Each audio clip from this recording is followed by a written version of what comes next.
Hey guys, it's time for a little basketball.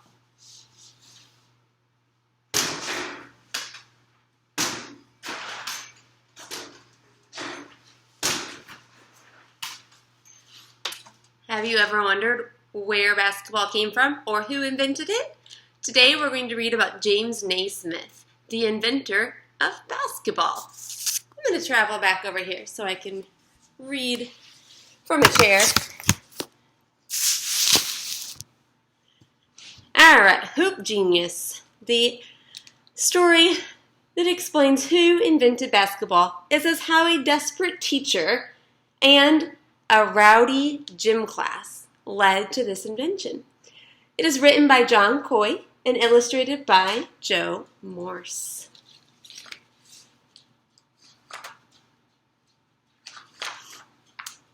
In December 1981, James Naismith, a young teacher, took over a rowdy gym class that had already forced 2 teachers to quit. He didn't want to, but nobody else would teach the class. The students hated boring exercises and gymnastics that they'd been doing over and over, so Naismith decided to try something fun.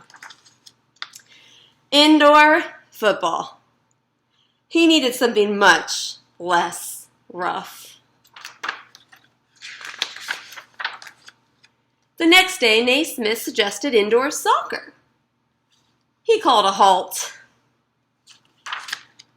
In desperation, he turned to his favorite sport, lacrosse.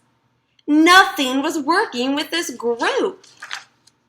Naismith felt like giving up, but he couldn't.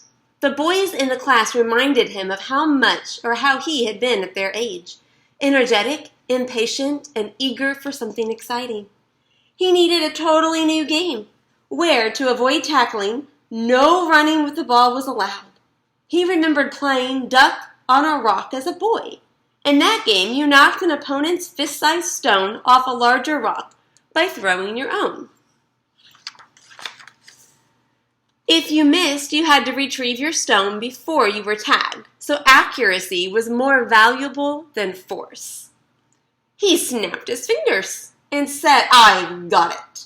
How about a game with a goal off the ground that required an arcing throw?"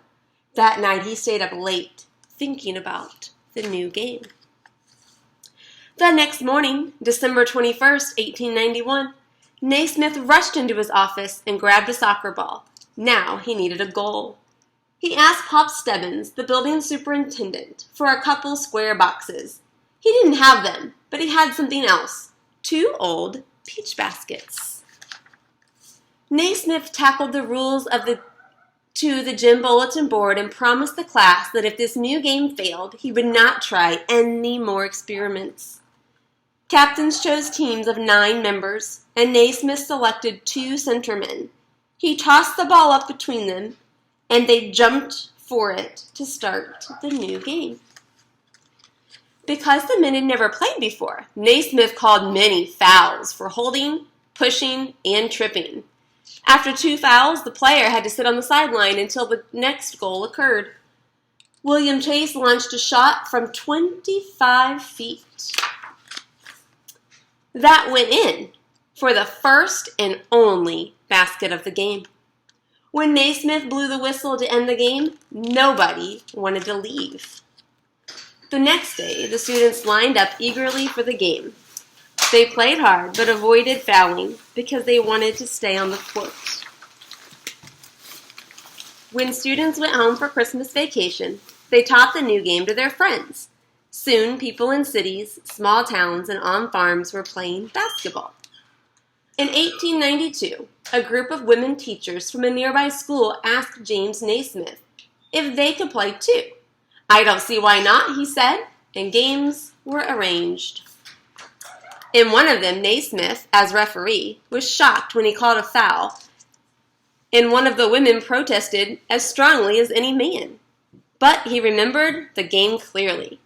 One of the women, Maud Sherman, later became his wife. By 1936, basketball was so popular around the world that it would soon become an Olympic sport. James Naismith attended the opening ceremonies, and when each nation dipped its flag to honor him, tears of happiness came to his eyes. And today, millions of people around the world play the game that was invented by James Naismith and that rowdy class. Do you? So you never know if you could invent the next game that takes off and becomes an Olympic sport. I hope you enjoyed Hoop Genius.